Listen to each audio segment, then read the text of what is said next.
Well, without further ado, let me introduce Alan Levi, author of Theo of Golden. Thank you, Erik.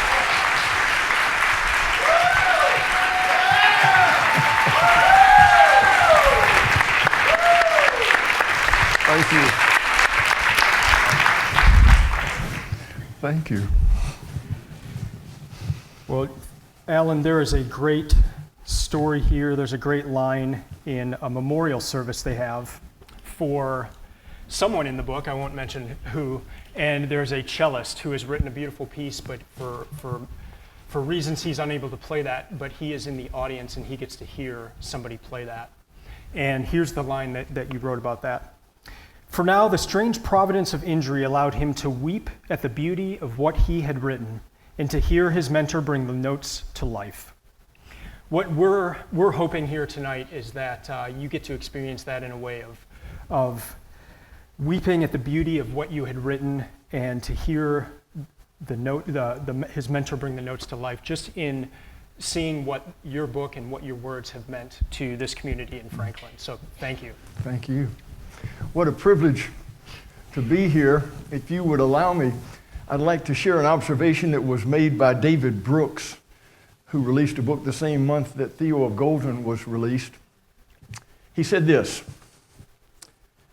writing a book about kindness is no proof that you are a kind person. Reading a book about kindness is no proof that you are a kind person. But buying a book about kindness is absolutely proof that you are a kind person. And by that definition, I am certain that this room is filled with kind people tonight. And so I want to begin by just saying thank you for being here this evening, and Erik and Landmark for letting me come up tonight. And thank you for reading the book if you have read it yet. I've tried to connect the dots backward to figure out how did Theo hit the ground here in Franklin, because very early on, after we released it, this kind of was the epicenter of Theo's birth. And this is the trajectory that I think is what happened. Bebo Norman. Bebo, are you here tonight? There he is. Hey, Bebo. So Bebo got a copy and gave it to Al Andrews. Al read it, gave it to Nita. Nita gave it to Karen. And then Karen has distributed it to the whole eastern half of Tennessee. Yes. But the reason that we're here tonight, as I have said many times to folks in the last year, is the favor of God and the kindness of strangers. And we really are, myself, Aaron, and Kelly, are so indebted to you for your encouragement of a first-time, very much self-doubting author who never expected anything like this to happen with a book that was written as an experiment. But thank you for your kindness to us, and we look forward to the next hour or so getting to answer questions about Theo of Golden. Thank you all. All right, so this one's going to be an interactive one where you guys get to participate in holding your books. I'm just going to walk through the book. I'm going to start on the front cover here, and I'm just going to ask Alan questions. So if you guys pick up your books and you can follow along. If you're on the large print, I'm sorry, your page numbers aren't the same as the hardcover and paperback, but we're going to start on the front cover, and I'm just going to start with Theo. Tell us about Theo. Where did he come from? Where did this figment of Theo come into your mind? Yeah, so I grew up in Columbus, Georgia. I live just north of there now, a little town called Hamilton, about 25 miles north of Columbus. There is a coffee shop in downtown Columbus, and it's a place that I go frequently. Not so much for the coffee, but for the artwork, which is all done by a dear friend of mine named Gary Pound, with whom I collaborated on a children's book years ago. We're still really wonderful, have a wonderful friendship. Well, I was looking at the portraits while I was waiting for my coffee order to be fulfilled, and I just had the thought, wouldn't it be fun to buy all of these portraits and return them to their rightful owners, or give them to their rightful owners, or better said, bestow them on their rightful owners. So I bought 5 of the portraits that day, not necessarily intending to give them to the owners, but just to put them next to the wall in my house and start playing with this idea of a plot and possibly a story. Up to that point in time, I had never written any piece of fiction other than 3-4 minute songs. And I wanted to see if I had the stamina and the discipline to do a piece of long fiction. So I went home, put the pictures on the floor, kept watching, looking at them, studying possible characters, started formulating a plot of sorts, and then finally sat down and did what every writer, what every artist, what every songwriter, anyone who does some kind of creative work has to do. You start the work. Pen, paper, first word. The most frightening thing any of us, I think, ever does. But I started writing in fits and starts. I had no expectation of doing anything with what I wrote. I just wanted to see as an experiment, do I have the wherewithal to write a book? And so I would write a month, I would get frustrated, I'd quit, I'd say I'm not going to do this anymore, I'd come back a month later, and it was just fits and starts and fits and starts. And then sometime shortly before COVID, that general time frame, I got a little more serious about writing the story, and a plot started to feel like it was taking shape. And then there was a November event, Bebo being one of 5 people who I meet with, 5 guys that I meet with every autumn. We've been doing this for 15 plus years. And we just kind of keep tabs on one another's life. And really the only requirement is that we show up, that we be honest, and that we all take center stage for an hour or two just to talk about what's going on in our world. And they knew that I had been working on this manuscript. I don't remember why, but they knew I was working on it. Someone asked, how's the manuscript going? And by that point in time, I said, well, I'm done. And they said, well, what are you doing with it? I said, it's in the drawer, under the bed, it's somewhere around here. And they said, well, we'd like to read it. And I said, well, it's really rough, but if y'all want to read it, I'll let you read it. So I sent it to them, and they all responded very positively and said, we think you should do something with this. I trust their judgment more than my own, but I was a bit dubious because I know they love me so much, and I love them so much. And I thought maybe they were just trying to encourage me or give me an attaboy that I did not deserve. But I did dust off the manuscript, worked on it, really tried to fine-tune sentences to be as beautifully written as I could make them, and finished it. I think maybe Bart and Ben read it a second time, and they called and said, you've got to do something with it. And so I was the dog that had caught the car. I didn't know what to do next. But that's when I hired Erin, my niece. She was looking for a change in her job status, and she knew absolutely nothing about the book world. I knew absolutely nothing about the book world to speak of, but we said, let's see if we can figure something out. And again, the favor of God and the kindness of strangers. People started reading it, and we got Bebo, and we've got Al, we've got Nita, we've got Karen, and we've got all of you who have made this book grow wings, and it has gone far and wide. And it has been a real joy, and it has been absolutely a shock at the same time, but a happy shock. Yeah. Yeah. That's wonderful. And the other word there is golden. You said Columbus, Georgia is golden based off Columbus. There's similarities, differences, and then why'd you call it golden? Yeah, I just like the word. I wanted the book to be, I wanted it to be a serious piece of work, but I wanted it to be a book that people could enter into with a light heart and not think, okay, I'm getting ready to dive into some really brooding sorts of waters. Hence, when I dedicated the book to my friend Cubby Culbertson, y'all might have read the inscription to Cubby. I can't remember how. Could you read the inscription? Yeah. To Cubby Culbertson, as a token of gratitude for our long friendship and a reminder just between us that you promised to buy 100 copies of the book if I dedicated it to you, will that be cash or charge? Yes, yeah. And that was very deliberately done because I wanted people to know from the start, I hope you enjoy this book. There are so many books that are written, especially now, that are brooding, they're dark, they deal with very serious subject matter, not to suggest that this one doesn't, but I wanted people to enjoy the read. And so, what was the question that I'm supposed to be answering? About golden. Golden. Is it Columbus? And so some of the names, golden being one of them, Asher, for instance. Asher is a word that means happy, joyful. Some of the glisten, Asher glisten. I wanted this to be a book that was full of sweetness and light, and golden just struck me as one of those kinds of words. But also, there's kind of a double entendre there. Golden is the name of the city that is the setting for the book, but it's also the translation of the word Douro, which is the river in northern Portugal where Theo grew up. And so there was that convergence of Portugal and Georgia in that word. I would say this, though.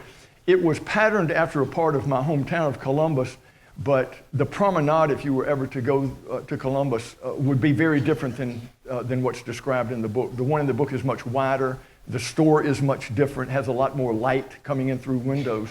But knowing that most of us in the South come from cities that probably have an old town square and have a river, I was thinking that Golden will feel familiar to a lot of Southern readers. And so hence that. The word Theo, you want me to address that? Yeah. Theo, as many of you know, it's a God word. Theocracy, theophany, theology. I wanted the character of Theo to be a godly man in the best and most attractive sense of the word, the way that at least I thought I could draw that picture. And so it is a nod to deity in the character of Theo. One interesting aside, and I didn't really realize this until I had finished the book and it had been out a while, but my portrait artist friend, Gary Pound, is the grandson of a man named Theo Golden.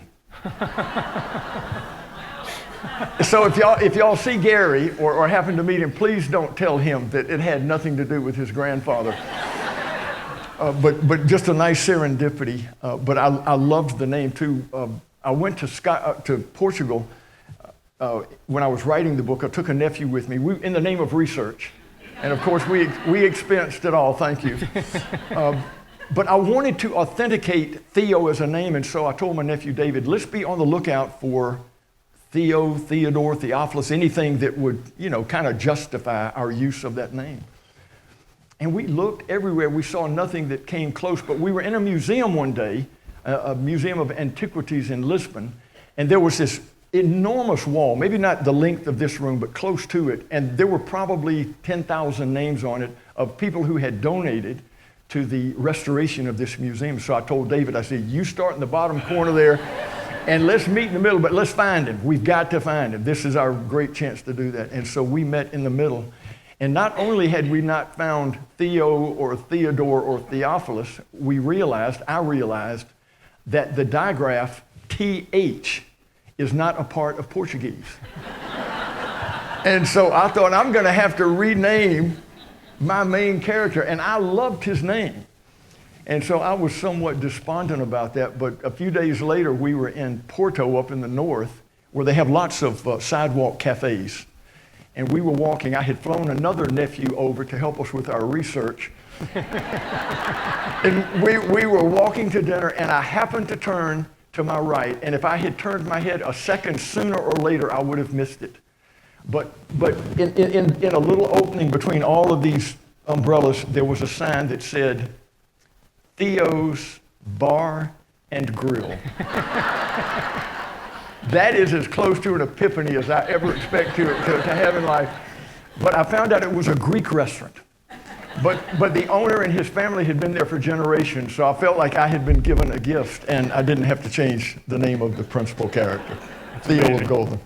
What else happened on that trip in Portugal? Like, what made it in the book that wouldn't have been there had you not taken that trip to Portugal? Yeah, any references to architecture, probably. I don't know that I would have known enough to write anything about the childhood of Theo, but I took a couple of excursions up and down the Douro River, and I had my writing pad with me, so I was very much in writing mode.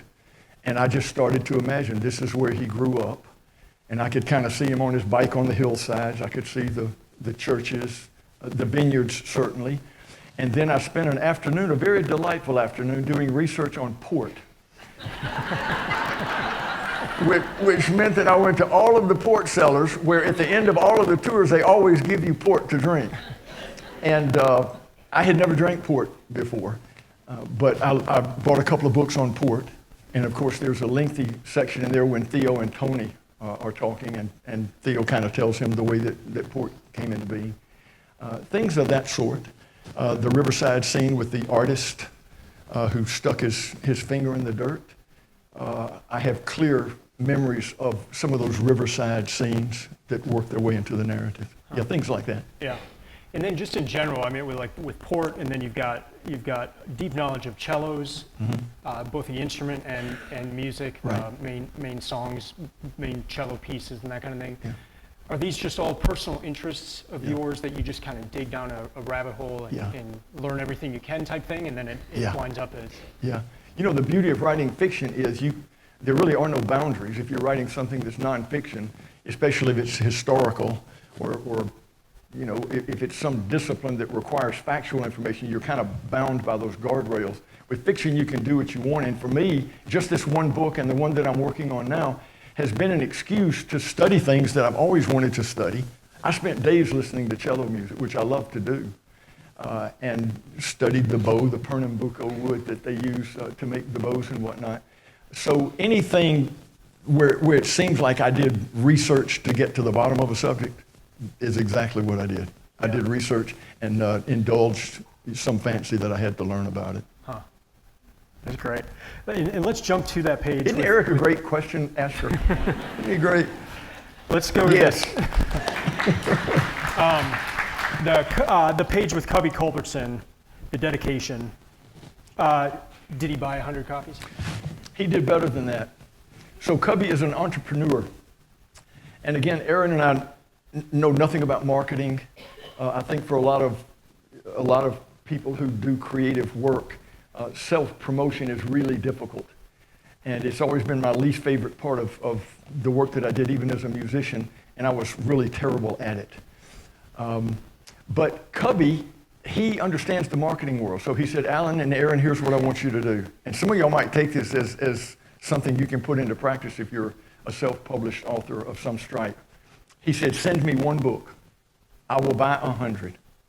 But then I want you to find 99 book clubs and send one copy to the leader of the group. And there have been, I don't think we found 99, but Aaron found a good number of them. And book clubs from all over the country have picked up Theo somehow. It's just, you know, one person telling another. But I attribute all of that to Cubby Culbertson, my friend. And now he's claiming that he's entitled to royalties, and he's really obnoxious about it. But but that was such a godsend. It was just a providence that fell into our thought process early, and we have benefited from it. My guess is that some of you have read Theo in a book club. I've not been able to do many, but every now and then I'll do a Zoom call or something, attend a book club. It's really hard to do that, but it has been so encouraging to see people read a story together, and in the best of circumstances, to have their hearts moved to maybe try to emulate the old man. Who are a few other people you could have dedicated the book to? Gosh, Bebo Norman, Andy Gullahorn, Jill, Andrew Peterson was here this afternoon, you, Trevin Wax, Karen. If I knew all of you, I could have dedicated it to all of you. I mean, Drew, I don't know if Drew and Ellie are here tonight, but so many people have encouraged me through the years. I was a fledgling musician from the time I started to the time I finished it. I made literally hundreds of dollars a year as a musician. And it was only because I had good people like these friends of mine who were kind of nudging me along. But I don't know that there's anybody I've ever met that I couldn't have dedicated the book to, because I'm in some debt of gratitude to them. And I think that lived rightly, especially the people that love us, we are so indebted to one another. And to me, the Theo character and then the little constellation of people that arise around him, they lean into that and they realize, okay, we are all broken people, but we've got stories.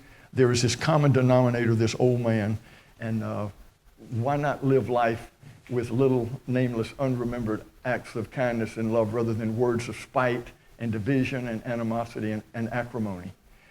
So, yeah, I could have dedicated it to anybody.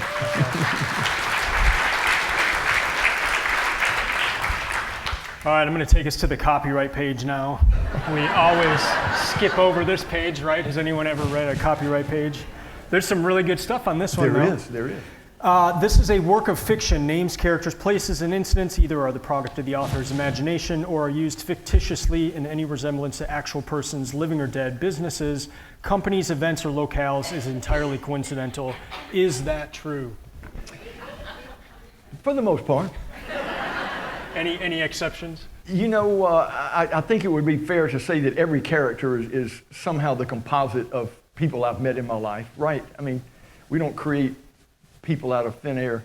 There was one scene in the book that was literal, though. I mean, it came out of my experience as a judge, and it's late in the book, and it is the story of, and I don't mean this term pejoratively at all, but the little Guatemalan man. So I was a judge in a court of the county where I lived just for a couple of years. It was very, very eye-opening to me on lots and lots of levels. And I learned through that experience that there could be few things in life worse than being in a court of law overseen by a judge who does not care about people. And there were days that I realized I could totally wreck this person's life on a traffic charge if I don't pay attention to what I hear from him or her. And that kind of stayed with me the whole time that I was a judge. But one morning I was sitting in my office, it wasn't a court day, and the deputies brought down the little Guatemalan man. And I say little, he was very short, diminutive, he was terrified. You could just see it in this man's face. He was out of his mind afraid, shackled, handcuffs, and so I had them bring him into the courtroom, or into my office, took off the handcuffs, the shackles. I had a big table, a desk that my brother used to work on. I sat on one side, this gentleman sat on the other side. I reached across the table and held his hands, and I told him, first thing, do not be afraid. I had a translator that helped me to talk with him. And so we disposed of the criminal charge, and it was a minor thing. He didn't kill anyone in a car accident. That part is fictitious. But we dealt with the criminal charge, and then I asked him, because I realized he was not legal, would you tell me your story? And through the translator, he told me his story. He'd been living in Noonan, Georgia, just south of Atlanta, for many years. He's a bricklayer. He had a daughter that was born here in the States, and she had cancer.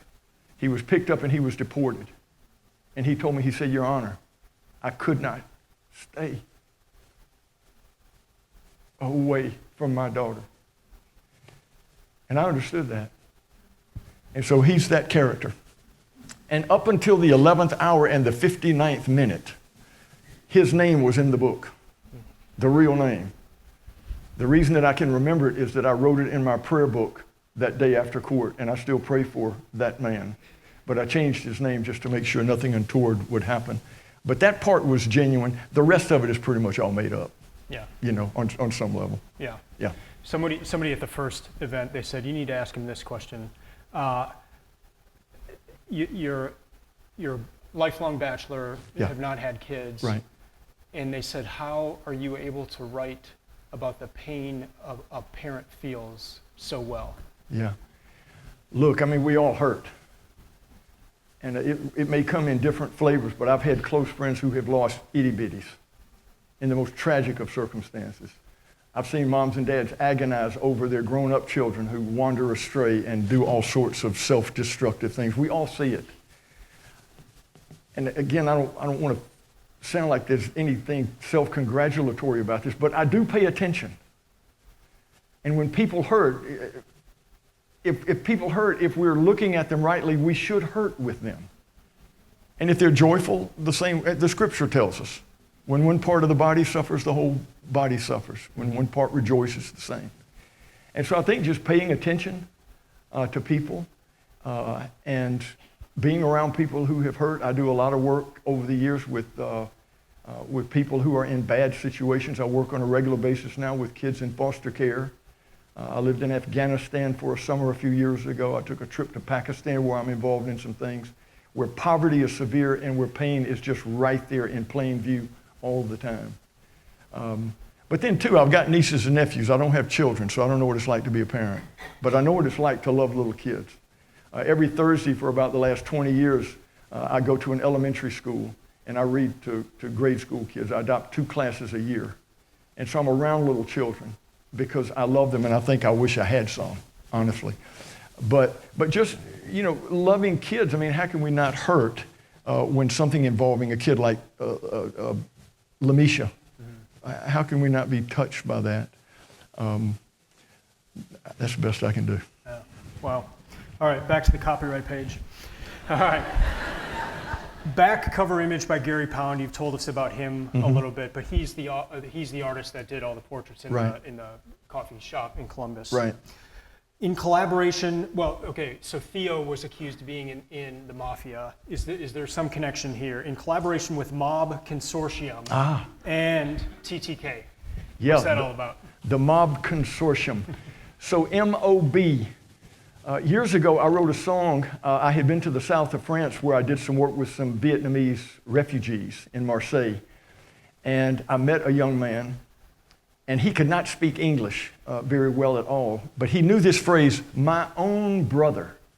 And whenever I saw him, his name was Vienne, he would always say, oh, my own brother. And I could ask any question, and that was the answer to it. My own brother. And so I wrote a song about it called My Own Brother. And one of the 5 guys that I meet with every year, he took a shine to the song, and whenever he calls me now, that's how he opens the conversation, my own brother. And so we call ourselves now the M.O.B, the My Own Brother. The word consortium I just added as a tag.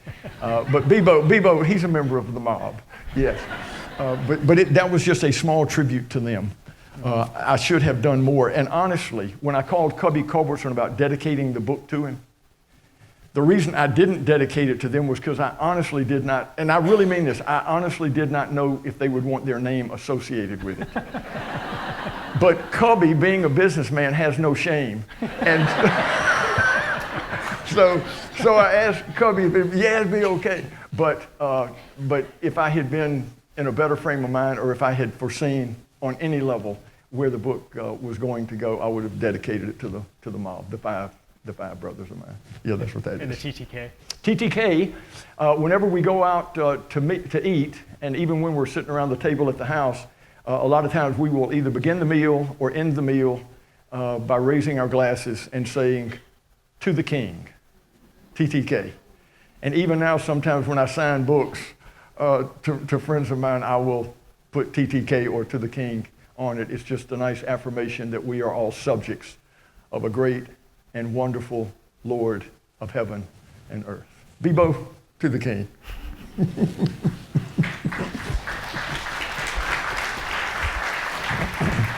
One of the most beautiful stories I've heard you tell is of the M.O.B Consortium and their bestowal to you. Yeah. And it really plays a part in this book coming to fruition. Yeah. Can you tell us that story? Yeah.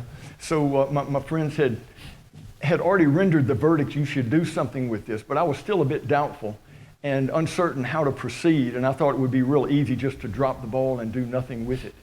Well, one of our Novembers, we were at my home, and every Saturday night of that long weekend, we go to a steakhouse, a local steakhouse, and eat a meal together and usually watch a football game on the screen there at the restaurant. Well, we were getting ready to leave, and we were standing in a little parking area just outside my house, and this van came pouring down the driveway. I live back in the woods. There's no reason for anyone to accidentally turn onto my road, and I didn't recognize the van.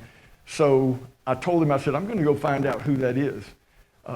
And as I was getting ready to get in my truck, the van turned around, spun, and came back, and then pulled right into the parking area. And a woman got out, another woman got out. They both had chef's jackets on, and my buddies were smiling, and I realized this is a conspiracy of kindness. They had catered a meal, and we were going to have a celebratory meal, which I did not know at the time, but which I learned quickly was all about Theo. So we sat outside in the front yard while the chef was preparing the meal, and we talked and laughed and had a drink.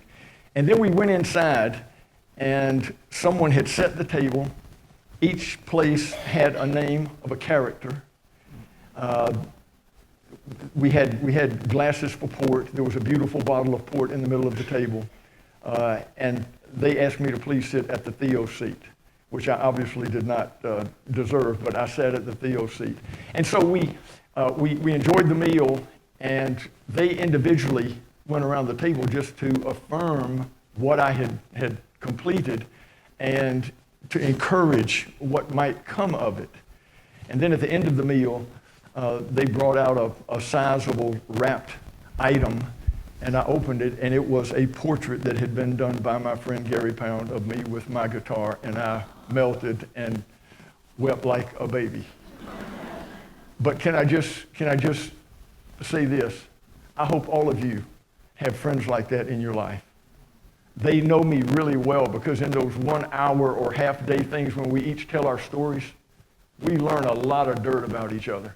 They know mine, and I know theirs. But at that moment, they were willing to say, in spite of all your dirt, and in spite of all of your imperfections, and despite of all the errors that are in this text, we love you, and we believe in you, and we want you to know, if you don't know it of yourself yet, you are a writer. And it's been hard for me to receive that even now. I can't tell people comfortably yet that I'm an author, but if I ever do, it will be because of that night and those guys and their kindness to me. I hope you have people like that in your life. Your Theos. Can you talk us through the process of, and maybe the similarities and differences of going from writing music, Mm-hmm. to writing a work of fiction? Yeah. One's 4 minutes long, one's 10 hours long to consume. Yeah. Yeah. Yeah. So people ask me sometimes, even before they get to that question, why did you leave law practice? That seemed like a really abrupt change of vocation. But there really is a symmetry, maybe even a choreography to the way that my career path is going. So as a lawyer, I used words to tell stories, to persuade people. I was a litigator. Words, stories, persuasion. As a songwriter, I used words to tell stories, to persuade people. You might say, well, what were you trying to persuade people with a song? Well, at least for the way that I wrote songs, I wanted to persuade people that life is bigger than any of us imagine on a typical day. And there is wonder that escapes us if our eyes and our hearts aren't tuned in right. And then moving from that into long fiction, I use words to tell stories, to persuade people. And so there is something of a continuum there. The differences are pretty obvious. To write a song, at least the way that I did them, and they were not terribly good songs, which is why I never played to an audience this big in my life as a musician. But that was a 3-hour exercise, maybe. And a book is a 3-year exercise. And it is just damnably frustrating to write and write and write and cross out and edit and cut and throw away and try again. But every now and then there's just a little bit of incentive. You stumble across a decent sentence and then you say, okay, I'll try to write another one. But it's been exhilarating at the same time. You know, frustrating. There's glory and grime in it. Yeah. Let's go back to the cover, the feather. Yeah. Why the feather? I mean, the feather obviously shows up throughout the story, but Yeah. anything else, just more from your personal life of, have you always enjoyed collecting feathers or? You know, I do love, like Theo, the character, I love things with fine lines in them.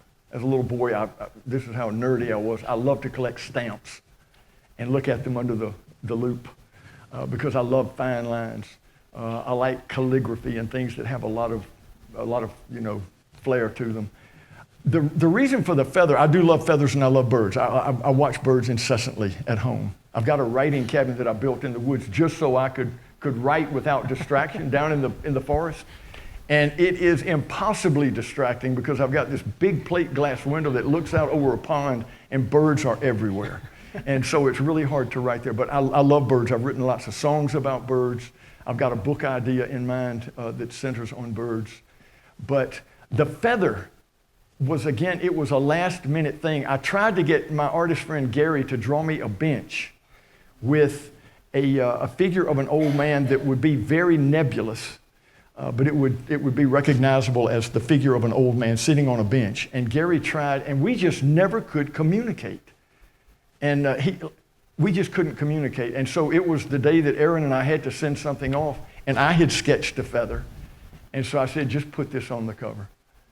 And so there is no artistic reason for it. It was pure frustration that got weathered. And then I thought, well, if we're going to have I did make sense after that since we have featherwood, Ellen's little invention, and then Theo's affection for fine lines and small things, the feather kind of makes sense. But that's the truth. Interesting. Because I thought, like... What did you think, Erik? Well, because feathers, like, fall from the sky. Yeah. And so much of this book is beauty that just kind of surprises us. Yeah. The reason that I use the feather is it just seems like it just fell out of the sky. I like that. We'll get that copy written. Yeah. You want a royalty for that. I know how this works. Good. There's a guy's name on the bottom of the book, Alan Levi. Mm-hmm. Could he have written this book when he was 20 years old, or 40 years old, or 50 years old? No, absolutely not. For a number of reasons. At 20, I didn't have the discipline. I didn't have the experience.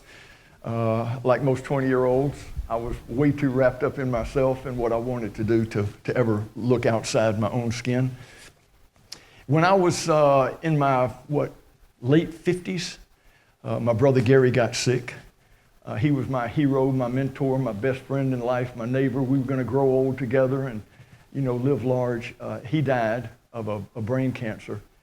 And that year that he and I spent together, I quit my job during the year to care for him for exactly 365 days. It was the best year of my life. It was painful, it was heartbreaking. But as far as a year that I felt like I was living it right, doing the things that I was supposed to do every day, that was the year of all my years. But having said that, I think losing someone who I loved, it exposed me to sadness in a way that I had not been exposed to it before. I think I got in touch with grief in a way that was new for me. And I think that kind of, it bleeds into the book, but only because I had been through those chapters myself. Huh. Wow. Books come from books. What would you say are 3 or 4 books that this doesn't exist without those books? Yeah. So let me go with authors rather than books. My favorite author is Wendell Berry. Don't y'all love Wendell Berry? He wrote a new book. It's going to come out next month.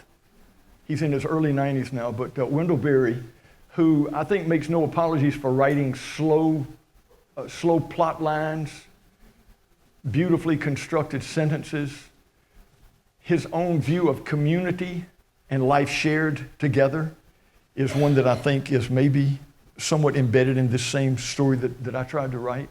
So him for sure. C.S. Lewis, who I read almost every day. I love C.S. Lewis. In fact, when I was developing the Theo character, there's a definition of love that C.S. Lewis wrote, and it reminds me of the main character. He says, love is not merely a feeling. It is a deep unity, maintained by the will, deliberately strengthened by habit, and reinforced by the grace we ask and receive from God. Love is not merely a feeling. It includes feelings, but it is not merely a feeling. It is a deep unity maintained by the will. Theo willed his kindness. He didn't wait for it to happen. He didn't wait for it to come to him. He willed it, deliberately strengthened by habit. He had a weekly routine, a regimen, if you will, of giving his life and his love and his heart and his assets away, and it was reinforced by the grace that we ask and receive from God. It's not maybe terribly obvious in the book, but I like to think that Theo was a man of prayer. God, help me today to be the man that you want me to be and to show your love through little nameless, unremembered acts of kindness to others around me. So C.S. Lewis, Wendell Berry, I was a huge fan of Mark Twain, still am. I read him a lot. I tend to read old books more than new books. I like the old pastor C.H. Spurgeon. Not only was he a wonderful preacher, he was a master of the language. So those are some.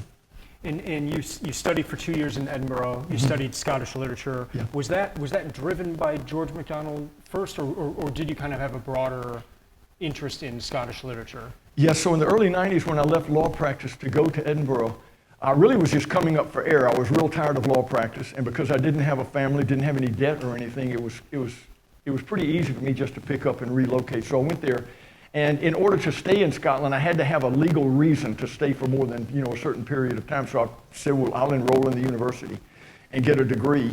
But I really didn't care whether I got one or not. And on first day of class, I talked to my professor, Ian Campbell. I said, Professor Campbell, I really don't care if I pass your course. But would you help me read books that every literate Western person ought to read?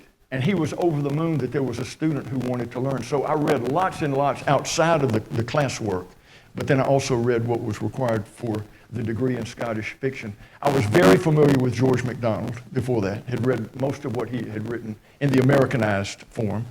And I was thinking that I might like to be a professor, so after I finished my degree, I applied for a PhD with a thesis on George MacDonald. But it was going to take 5 years or so, and I just didn't think I had the stamina for that, so I came home and returned to part-time law practice.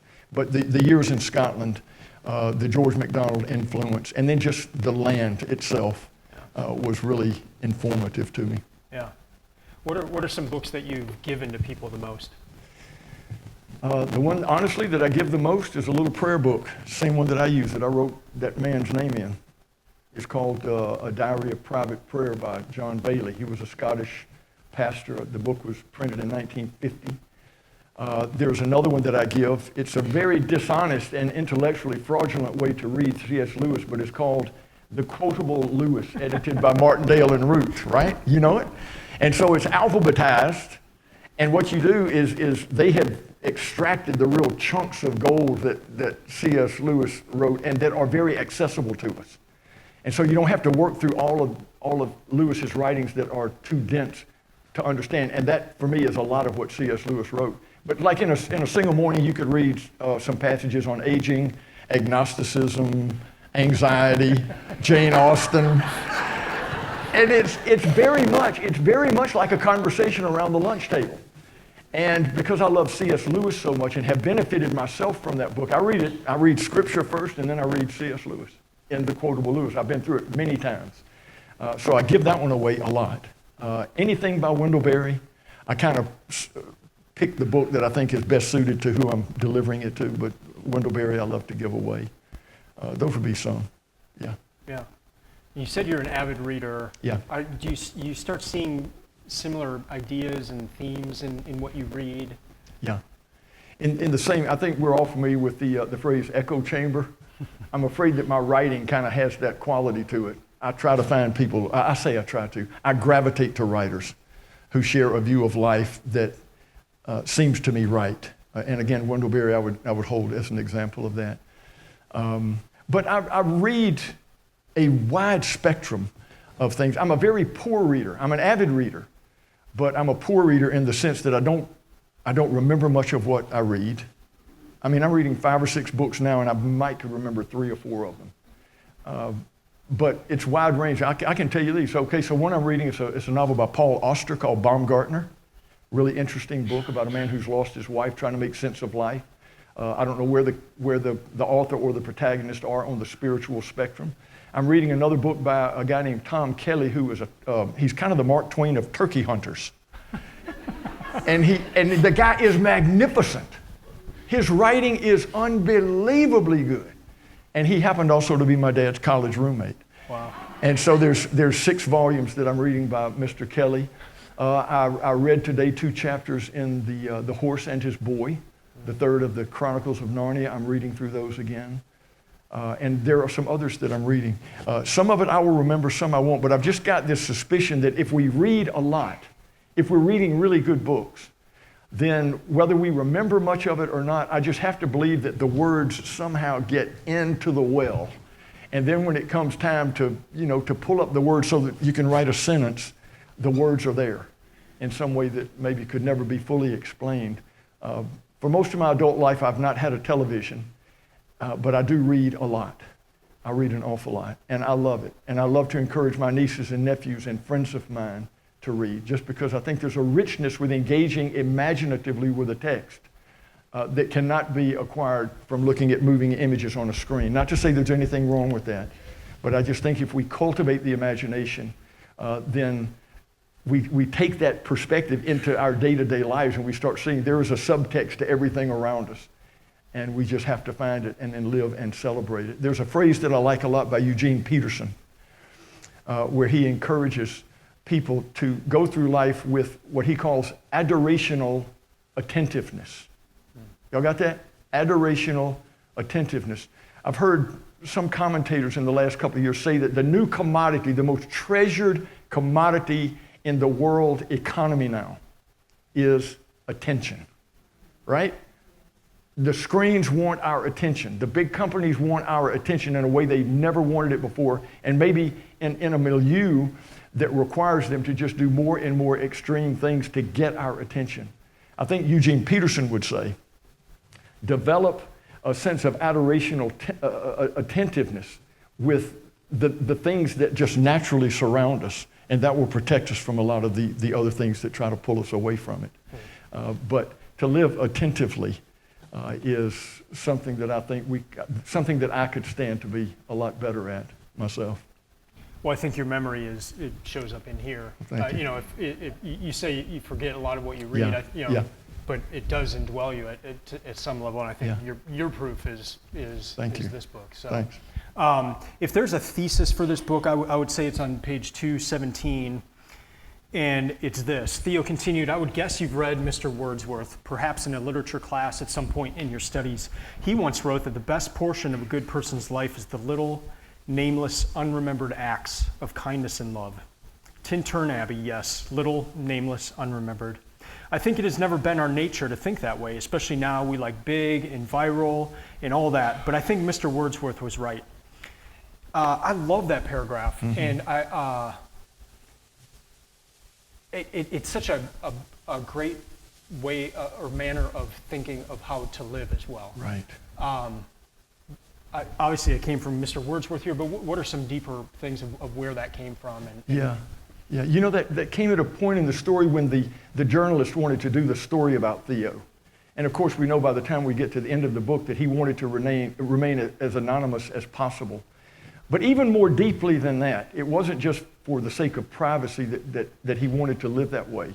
He wanted to live according to the ethic that says, don't let your left hand know what your right hand is doing. Don't do deeds of kindness so that people can congratulate you, pat you on the back, or notice you in some way that would maybe flatter or feed the ego. And so, so he tells her about this passage from Wordsworth, and says, please don't write your article, because the next time I do this, if I do it after your article is printed, people are going to think that I'm doing it so that maybe I could get more press for it. And to me, that is a real principal theme of the story. One thing that Theo does, a lot of times people say about the book, it's a story about kindness, and it is that. I wrote it as universally as I could to as wide an audience as possible. But Theo was pretty insistent throughout the book that his kindness was predicated on his belief in heaven.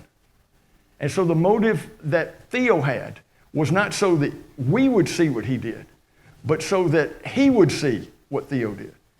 And he trusted, as the Christ taught us, that if you will do things not for the notice of men, in which event that's your only reward, let him be the giver of rewards.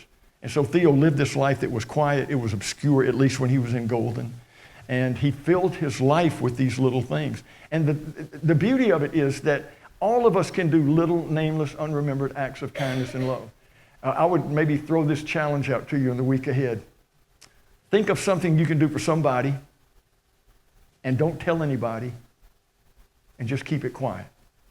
And then feel the temperature of your heart after you have done it. There is such a rightness to it, and such a wisdom to it, and such a beauty to it that we can sense, I think, at that moment lots of times, that the real reward could never have come from other people alone. That's not to say that we hide our light under a bushel basket, or that we don't do good in ways that are public and visible.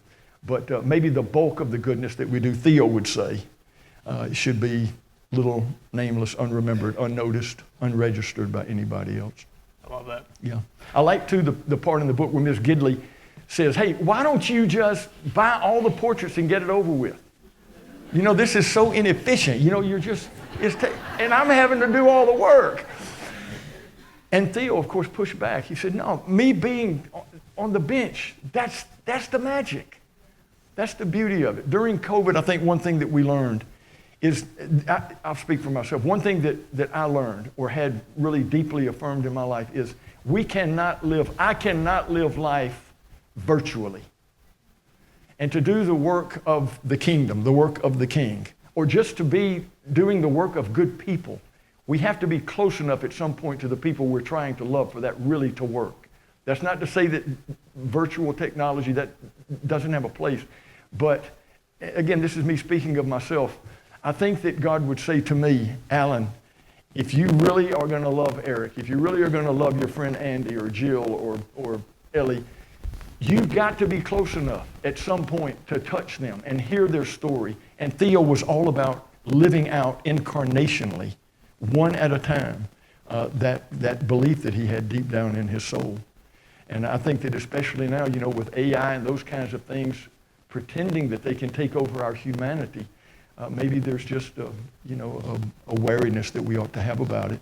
And we ought to go back to this idea that he became one of us and moved into the neighborhood so that we could do the same thing.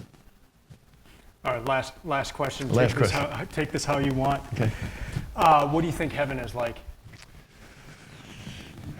Eye hath not seen, neither hath ear heard. I think a lot about heaven. I've not been asked that question before in this sort of setting. When my brother Gary got sick,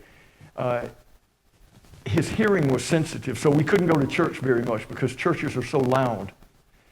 And sometimes we would go and wait till the music was over so we could go inside and hear a sermon. But most Sundays, we just stayed home and we rode around the farm where we live. And almost every Sunday when we did that, the main or one of the main topics of our conversation was, what do you think heaven is going to be like? And the only way to understand it was, at least for me and him, was to think of all the things that aren't going to be there, which is the bulk of the things on my weekly calendar and the things that keep me up at night. But kindness will be there. Beauty like we've never seen it will be there. I don't think we've ever seen a tree yet. You know, the scripture says, and forgive me if I'm invoking my faith, I don't mean to dump that on anyone who doesn't want to hear about it, but this book, and I hope everything else I've done in life, has been an expression of my faith. I was in my 20s when I surrendered my life to the Lord of heaven and earth, and it's just who I am. So forgive me if I'm being offensive. I promise you I don't mean to be. But the idea of heaven is it's a place where so much of what takes my time, energy here in this life is just not going to worry. Do y'all ever wake up at night and worry? And to think of sleeping a whole night and never wake up in a year with any worry is almost unthinkable to me. If we sleep in heaven, I think maybe we will.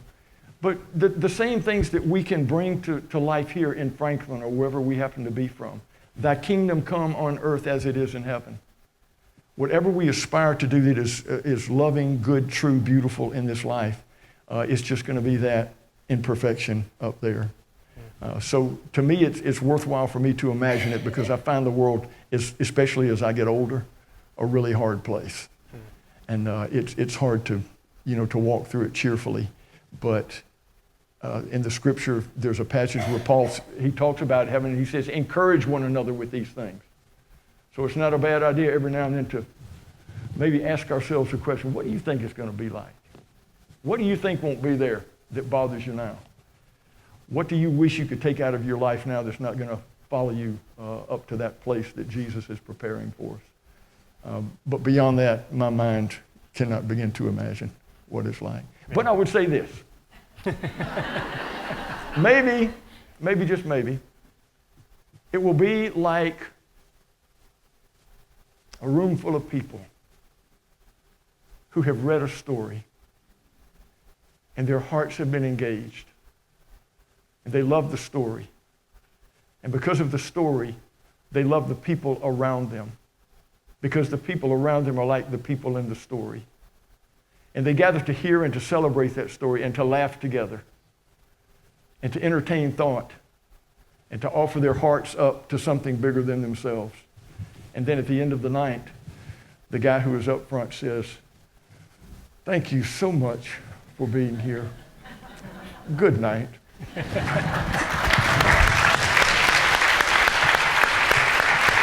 Thank you all.